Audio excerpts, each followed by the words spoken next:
하나님께서는 한 시대 속에서 하나님의 사람을 사용하시는 것을 우리는 성경에서 또 역사 가운데서 많이 보고 있습니다.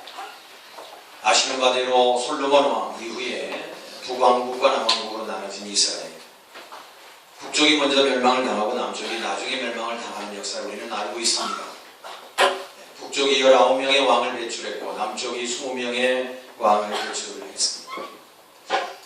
길다면 긴 역사입니다. 250여 년 정도 북쪽 북왕국이 지탱을 하고 있었으니까요. 그런데 북왕국의 나라의 왕들이 19명이었는데 그 19명 중에서도 아주 특별하게 악한 왕이 있었습니다. 이름이 바로 아합입니다. 하나님 편에서 아무리 이해를 하려고 해도 이해할 수 없는 왕, 더더군다나 그의 부인 이세벨이라고 하는 여인이 이방의 우상을 가지고 들어와서 온통 북왕국의 전염을 시작했습니다. 하나님의 성전에 바알과 아세라, 옥상을 세워놓고 우상 숭배를 강요하는 이 아합 왕, 북쪽 북왕국의 7대 왕입니다. 아무리 생각해도 하나님은 용서할 수 없는 우상 숭배 앞에 하나님은 진노의 심판을 될 수밖에 없었습니다. 우리는 열왕기상 17장에 보면 부모가 누구인지, 그의 가족 상황이 어떠한지 알 수 없는 디셉 사람 엘리야라고만 쓰여있는 한 사람을 만납니다. 이 디셉 사람 엘리야는 하나님이 준비하신 위대한 능력의 기도의 사람이었습니다. 북왕국이 우상으로 점철이 되고 가장 악한 왕으로 등장한 이 아합 왕을 하나님께서는 심판하시기 위해서, 아합 왕에게 회개의 기회를 주시기 위해서 엘리야 선지자를 사용하십니다. 엘리야 선지자는 하나님의 이름으로 과감하게 아합 왕 앞에 선포를 합니다. 내가 단언하건대 살아계신 하나님의 이름으로 맹세하건대 당신들의 죄악이 하나님 앞에 이르렀으니 이제 이 땅에 절대로 비가 오지 않겠다. 비뿐만 아니라 이슬도 내리지 않겠다라고 엘리야 선지자는 하나님의 이름으로 명령합니다. 선포합니다. 정말로 엘리야 선지자의 말대로 3년 6개월 동안 비 한 방울이 오지를 않습니다. 근 3년 동안 이 엘리야를 행방을 찾기 위해서 모든 사람들이 심혈을 기울입니다. 또 한편으로는 온통 가뭄이 너무 심하여서 사마리아 땅뿐만 아니라 온통 북쪽 북왕국이 너무 가뭄이 심했기 때문에 수맥을 찾아 이리저리 공사를 하고 노력을 해보지만 그렇게 큰 의미 있는 일이 되지를 못했습니다. 엘리야를 찾아야 된다. 엘리야가 틀림없이 하나님의 이름으로 주술을 걸어서 이 땅에 비가 오지 않는 것이다. 그러니 엘리야를 찾아야 된다. 아무리 찾아도 찾을 수가 없었습니다. 신실한 사람 오바다라는 사람이 있었는데 아합 왕의 신복입니다. 그럼에도 불구하고 그는 하나님의 백성을 인도하는 주의 종 100명을 숨겨둡니다. 그리고 몰래 먹을 것을 갖다 주고 50명씩 분별을 해서 분리를 해서 그 사람들을 돌보는 사람이 있었습니다. 바로 이 사람이 오바다였습니다. 고전에 보면 갈멜산에는 동굴이 한 2000개 정도 있었다. 그렇게 고고학자들은 얘기를 하고 있습니다. 갈멜산에 2000개의 동굴이 되는 그 험난한 산속의 동굴 안에서 50명씩 모아서 이렇게 오바다 선지자를 중심으로 해서 돌보고 있었다는 사실입니다. 하나님 성령 가운데 엘리야를 만나게 하셨고 오바다를 통해서 이 땅에 하나님의 진노로 비가 오지 않는다라고 설명했습니다. 여러분, 예나 지금이나 나라가 어지럽고 힘든 일을 만나면 사람들의 마음 상태가 불안해지고 포악해집니다. 여러분, 말이 그렇지 3년 동안 비가 오지 않고 가물었다고 생각해 보십시오. 우리가 한 해 농사를 지어도 한 해만 가물어도 얼마나 타는 가슴이고 말할 수 없잖아요. 모든 물가가 다 뛰고 하나 때문에 여러 가지가 다 흐트러져 버리지 않습니까? 북왕국 3년 동안 비가 오지 않으니 민심은 흉흉하고 이게 뭐 말이 아닙니다.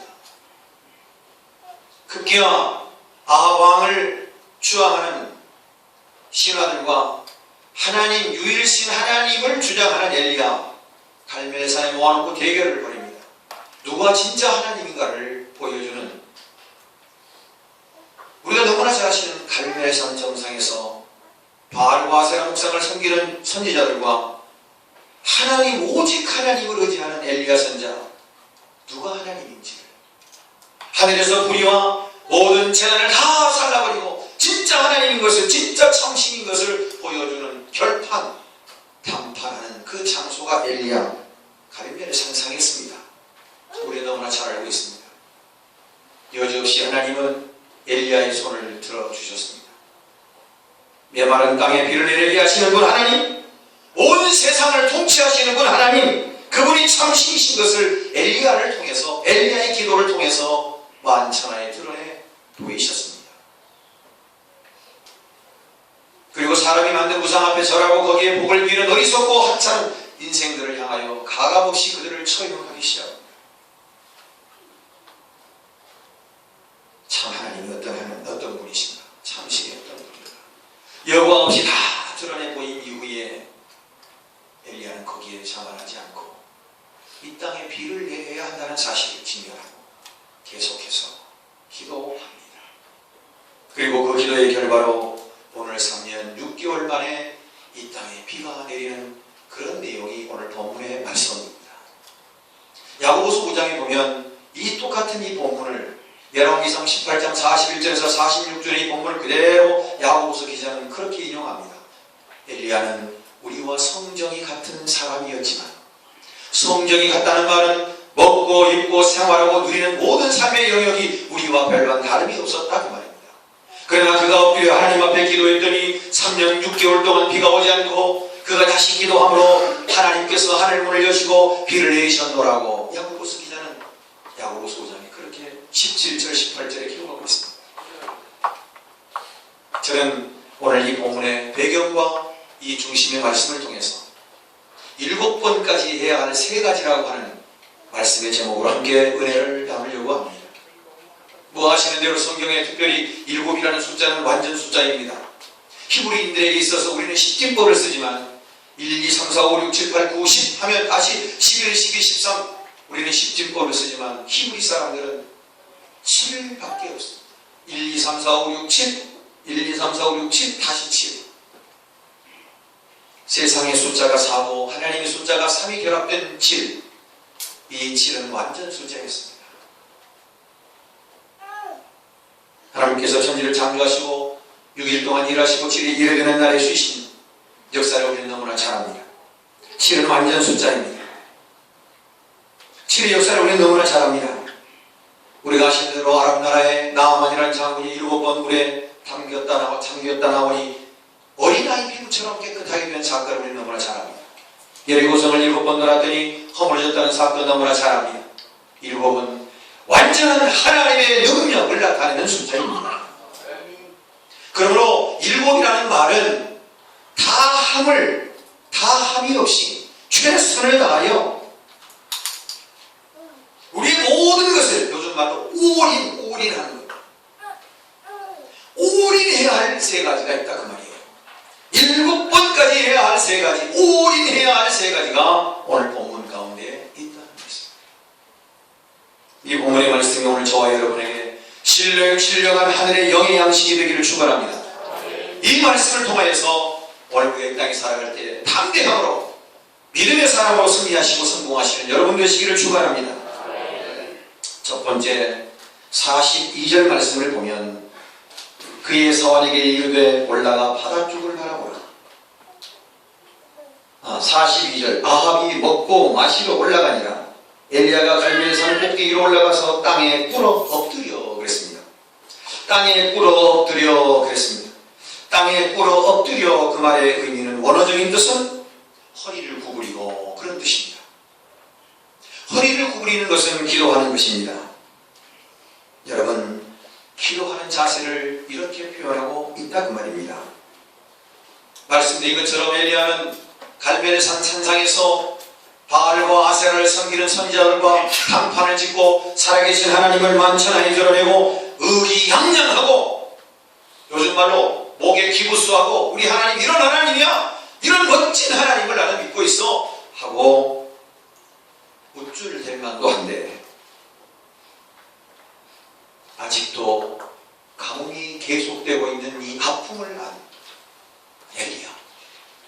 백성들의 고통을 알고 있는 이 엘리야는 하나님 앞에 기도드립니다. 기도는 인내와 순종으로 만들어진 결정체가 그 말입니다. 무슨 얘기냐? 원래 우리가 기도하고 한 가지 응답받았다고 기분이 좋아서 우쭐대고 야 나는 신앙생활 했더니 이런 우리가 기도해야 할 일이 너무 많다는 사실입니다. 그래서 기도는 순종의 기도입니다. 내가 잘나서 내가 똑똑해서 하늘에서 불이 내려온 것이 아니라 하나님께서 나를 통해서 불을 내리시고 하나님을 만천하에 보여주신 역사를 엘리야는 겸허히 받아들였다는 사실입니다. 계속해서 그는 엎드려 하나님 앞에 기도합니다. 하나님, 이 백성이 무지하고 이 백성이 죄를 범하여 비가 오지 않음을 하나님 이 백성을 용서해 주시고 비를 내려달라고 기도하고 있습니다. 아무리 강조도 지나침이 없는 말씀은 기도하는 일입니다. 항상 기뻐하라, 쉬지 말고 기도하라. 성경 어디를 보아도 기도하지 말라는 말은 없습니다. 예수님도 기도 위에는 이런 이유가 없다고 말씀하셨습니다. 기도는 만사를 변화시키는 능력입니다. 따라합시다. 기도는 만사를 변화시키는 하나님의 능력입니다. 말로는 그렇게 하고 우리의 삶에 기도가 없으면 행함이 없는 자입니다. 기도가 이렇게 하나님의 능력인 것을 알면서도 기도하지 않는다는 것은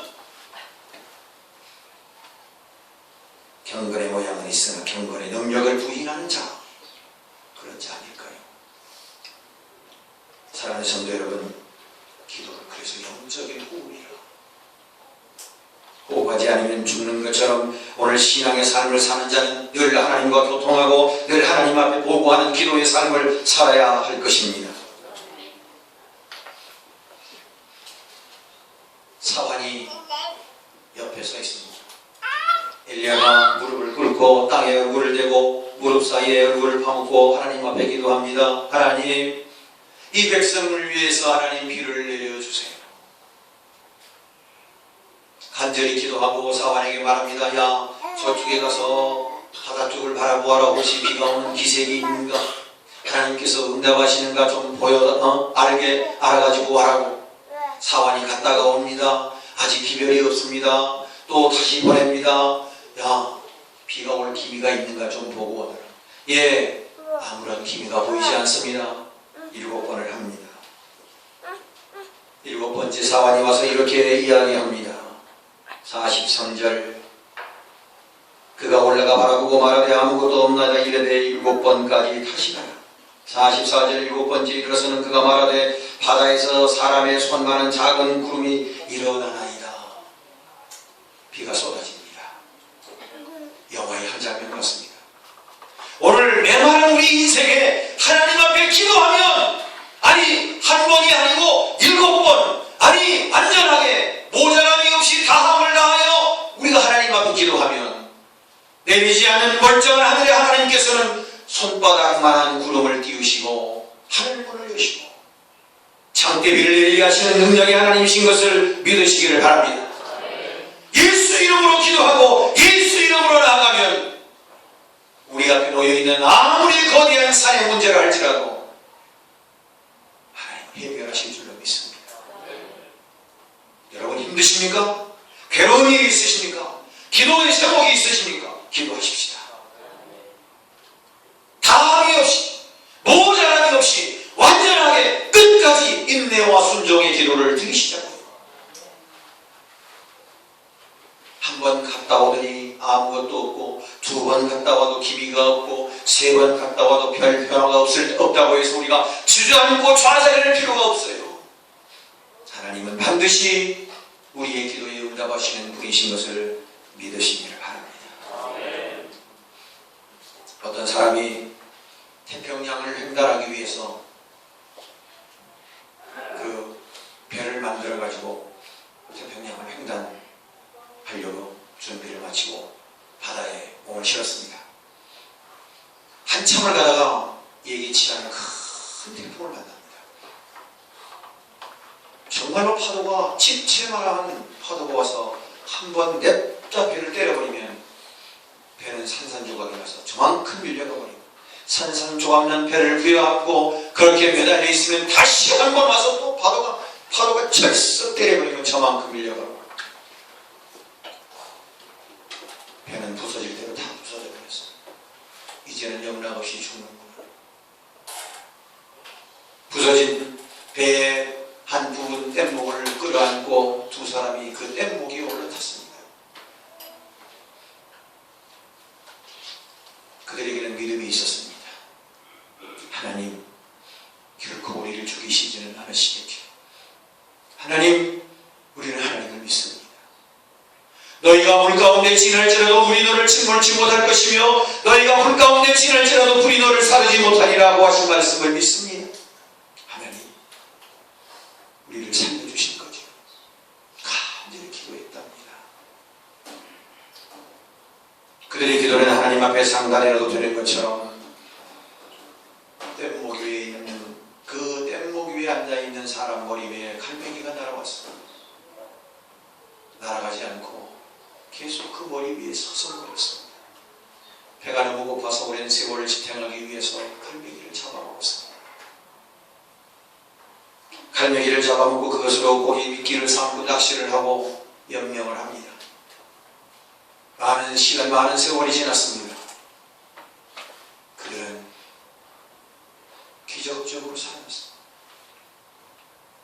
많은 기자들 앞에서 인터뷰를 합니다. 그 수많은 시간, 그 많은 세월 속에서 어떻게 겁나는 파도 앞에서 살아났냐고. 그들은 담대하게 이렇게 얘기했다고 합니다. 살아계신 하나님, 그 하나님 앞에 믿음의 기도를 드렸더니 우리의 믿음의 기도를 하나님이 들으시고 우리를 살려주셨다. 때로는 갈매기로, 때로는 물고기. 지나다가 며칠 지나서 너무 목이 다 죽을 것 같아서 하나님 앞에 기도했더니 뜻하지 않은 장대비가 쏟아져서 그 빗물을 받아먹고 살았다고 그렇게 인터뷰를 했습니다. 사랑하는 성도 여러분, 우리의 삶에 기도가 필요합니다. 우리의 신앙의 믿음의 기도가 필요하다 그 말입니다. 엘리야는 무릎을 꿇고 하나님 앞에 기도했습니다. 땅에 얼굴을 대고 무릎 사이에 얼굴을 집어넣고 하나님 앞에 기도했습니다. 그때 하나님께서 비를 내려 주신 줄로 믿습니다.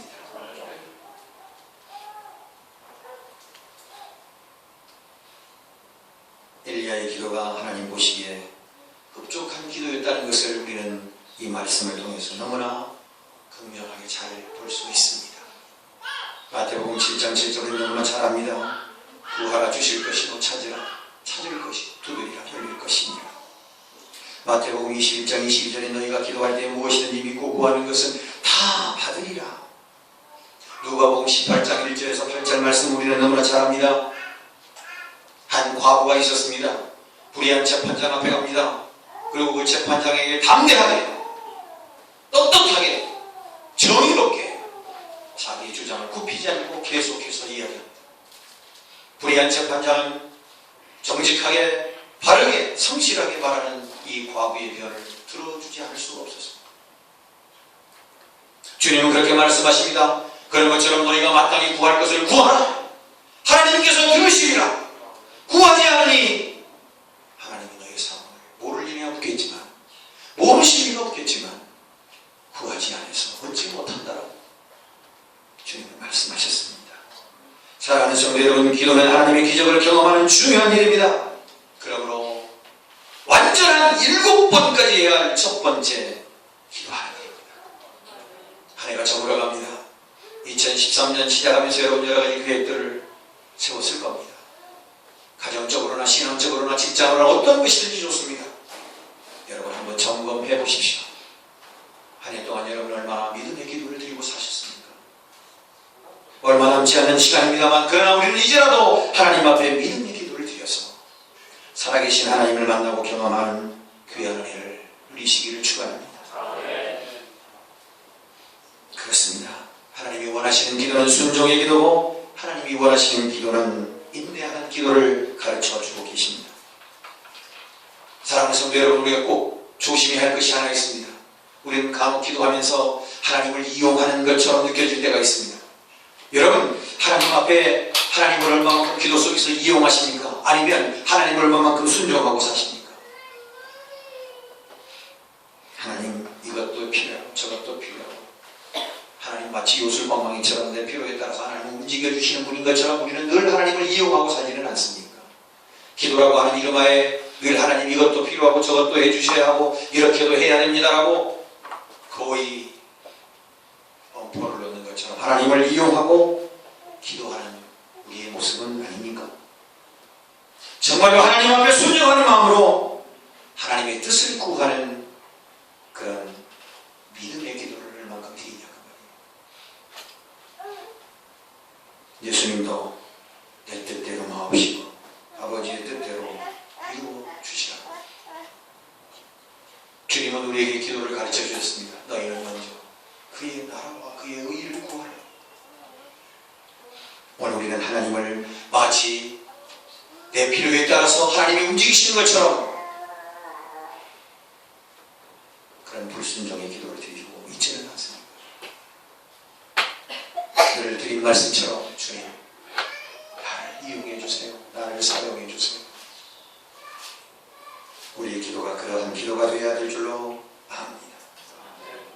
예수님은 여러분 보십시오. 마귀가 와서 유혹합니다. 마태복음 4장에 보면 마귀가 나타나서 뭐라고 그럽니까? 높은 곳에서 뛰어내려라. 돌이 떡이 되게 해라. 나에게 절해라. 다 조건을 제시합니다. 만약에 그 조건에 응하면 그 조건을 들어주겠다는 겁니다. 그러나 예수님은 단호하게 거절하셨습니다. 돌들이 떡이 되게 할 수 있습니다. 그러나 예수님은 말씀하셨습니다. 사람이 떡으로 사는 것이 아니라 하나님의 말씀으로 삽니다. 오늘 우리는 기도하면서 우리의 필요에 따라서 하나님이 이렇게 저렇게 우리의 상황에 맞추려고 하는 오늘 우리 기도의 모습은 없습니까? 엘리야는 순종의 기도를 드렸습니다. 주님, 하나님 이 백성을 불쌍히 큰 일을 주시옵소서. 하나님 아합 왕에게 다시 하나님을 볼 수 있는 회개할 수 있는 기회를 열어주시옵소서. 너희는 먼저 그의 나라와 그의 의를 구하라.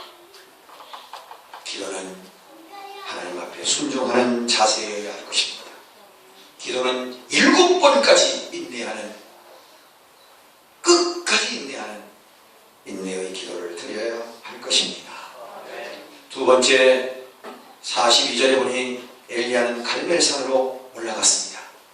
엘리야만 올라간 것이 아니었죠. 아합왕도 올라갔습니다. 목말라하는 이 아합왕, 엘리야가 있으면 틀림없이 하늘에서 비가 내릴 것을 분명히 믿었을 것입니다. 왜냐하면 방금 엘리야와 바알을 섬기는 선지자들과 아세라 목상을 섬기는 선지자들과 단판이 붙어서 살아계신 하나님을 분명히 보았기 때문에 엘리야 선지자의 말을 들을 수밖에 없었을 것입니다. 산꼭대기에 올라갑니다. 여러분, 산꼭대기라는 말은 높은 곳에 제단을 쌓는 하나님의 성산, 하나님 앞에 제단을 쌓는 것을 의미할 것입니다. 아니, 정상이라고 하는 것은, 산 정상은 예수님을 뜻하는 말씀이기도 합니다. 여러분, 성경에서 산은 생명을 뜻합니다. 제가 언젠가 말씀드렸습니다만 산은 생명입니다. 여러분, 산에 가야 삽니다. 산에 가야 삽니다. 산이라고 해도 다 좋은 것이 뭐 다 생명이 산이 아니라고 합니다. 너무 높은 에베레스트라든지 뭐 이런 산은 죽음의 산이죠. 고지가 500에서 1000 이 사이가 가장 생명을 잉태하는 좋은 산이라고 합니다. 우리나라는 70%가 산입니다. 축복의 땅입니다. 여러분, 성경에도 사는 많은 곳이 언급되는 것을 봅니다.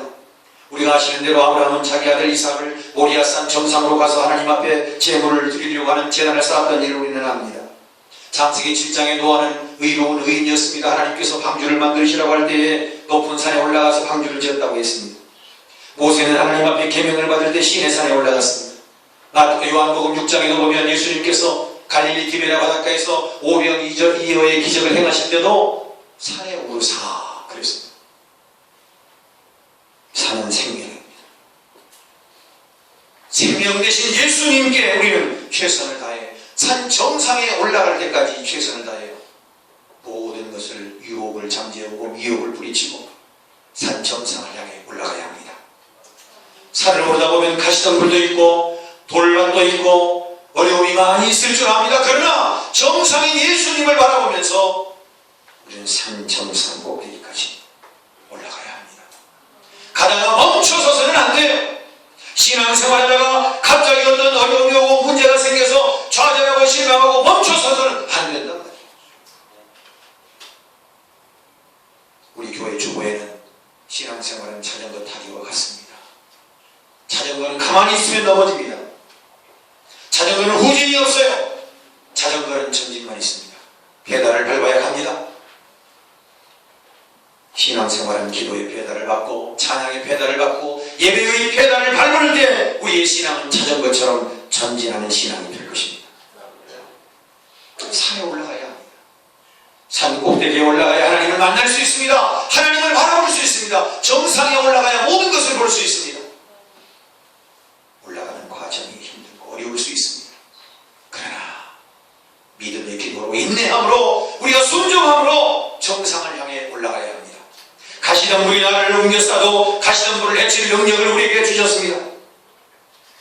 고린도전서 10장에 사람이 감당할 만한 시험밖에 우리에게 주신 적이 없다고 했으니 우리에게 오는 시험은 우리가 이길 수 있는 능력이 우리 안에 있음을 우리는 이미 알고 있습니다.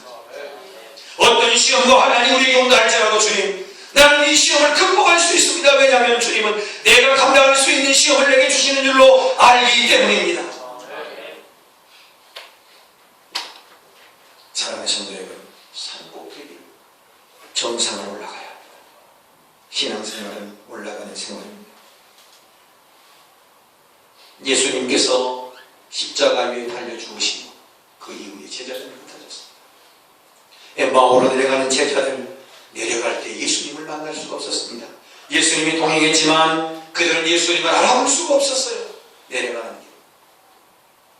요나는 하나님께서 니느웨로 가서 하나님의 말씀을 선포하고 그들을 회개케 하라고 말씀하셨지만 가는 길이 힘들 것 같았습니다.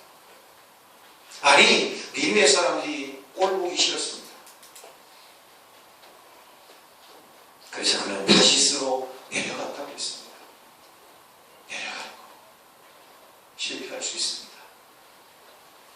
유혹에 받을 수 있습니다. 여러분, 룻기서를 보십시오. 나오미라고 하는 여인이 흉년이 들어서 예루살렘을 떠나지 말고 거기 교회에 있어야 함에도 불구하고 남편과 두 아들을 데리고 애굽으로 내려갑니다. 남편도 잃어버리고 두 아들도 잃어버렸습니다. 사랑하는 성도 여러분, 인생에 있어서 내려가면 비극입니다. 신앙생활에 있어서 내려가면 하나님을 떠나는 길일지도 모릅니다. 우리는 올라가야 합니다. 높은 곳을 향하여 날마다 나아갑니다. 내 뜻과 정성 모두어 날마다 기도합니다. 내 주여 내 발붙드사 날마다 저 높은 곳을 향하여 주님만 바라보시고 어려움이 있고 힘든 일이 있어도 주님만 바라보시고 나아가시는 저와 여러분 되시길 축원합니다. 세 번째, 7번까지 해야 할 세 번째는 하나님의 능력. 오늘 기도의 응답을 받을 때까지입니다. 기도의 응답을 받을 때까지, 문제의 해결이 될 때까지. 오늘 46절 말씀을 같이 읽습니다. 시작. 여호와의 능력이 엘리야에게 임함에 그가 허리를 동이고 이스라엘로 들어가는 곳까지 아합 앞에서 달려갔더라. 엘리야에게 임한 하나님의 능력, 성경 원어 본문에는 히브리어 말에는 이 하나님의 능력은 여호와의 손이 엘리사에게 주어졌다, 그런 뜻을 가지고 있습니다. 하나님의 손이 엘리야에게 주어졌다, 그런 의미를 갖고 있어요. 성경에 하나님의 능력을 표현할 때 가장 많이 사용되는 단어가 여호와 하나님의 손입니다. 여호와의 손이 엘리야에게 있었다는 말입니다. 하나님의 능력을 뜻하는데 가장 위대한 하나님의 손이 엘리야에게 있었다는 사실입니다.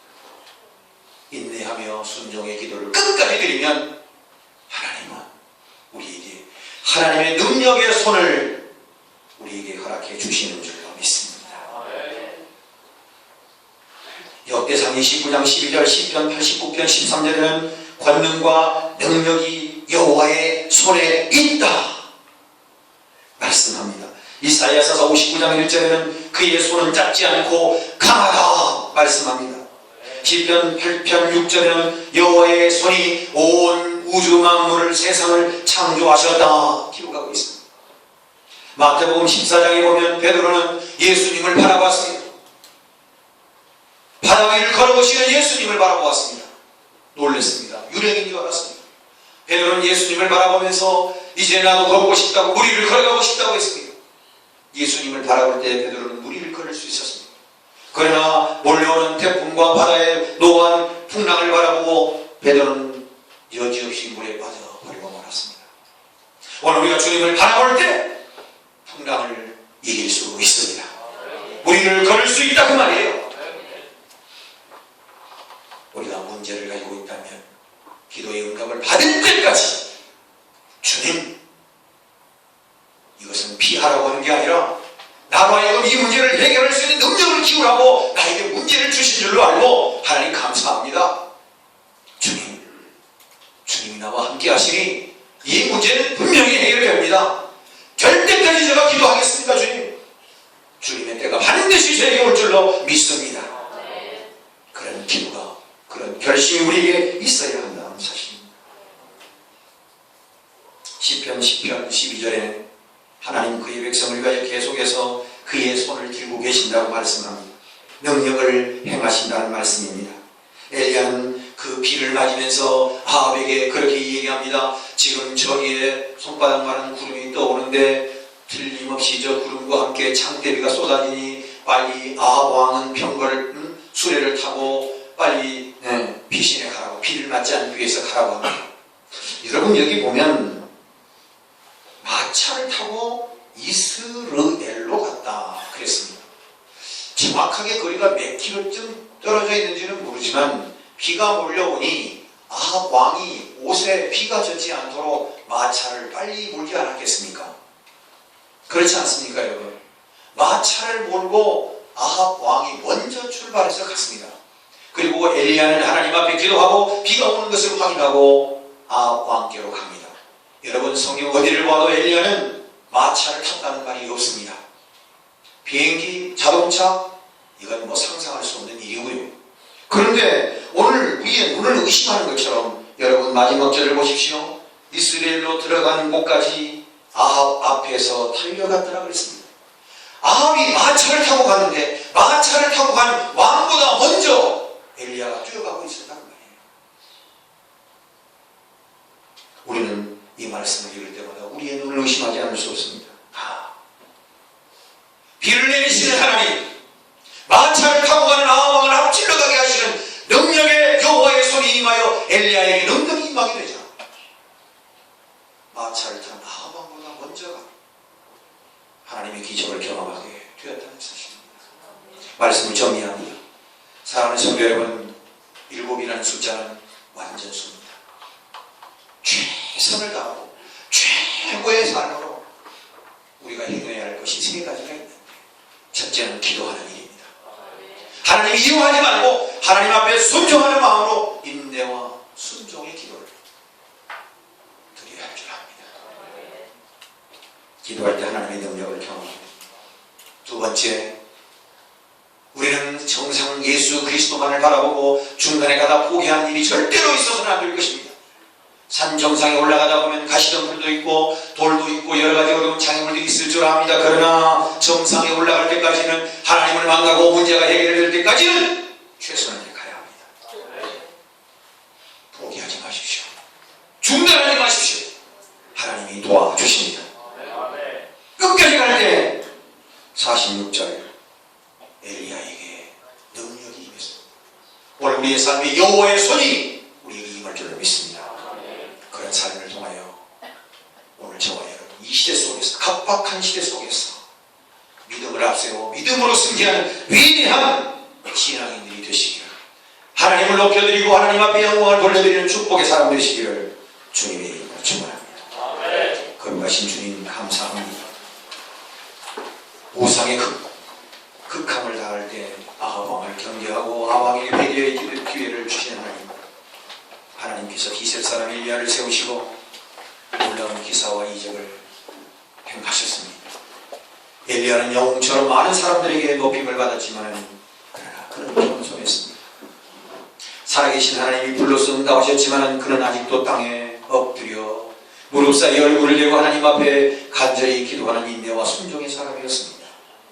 주님, 우리도 엘리야처럼 시대 속에 살아계신 하나님 증거하는 자들 다 되게 하옵소서.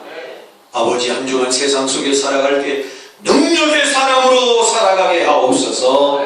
예수님 이름 받들고 기도합니다.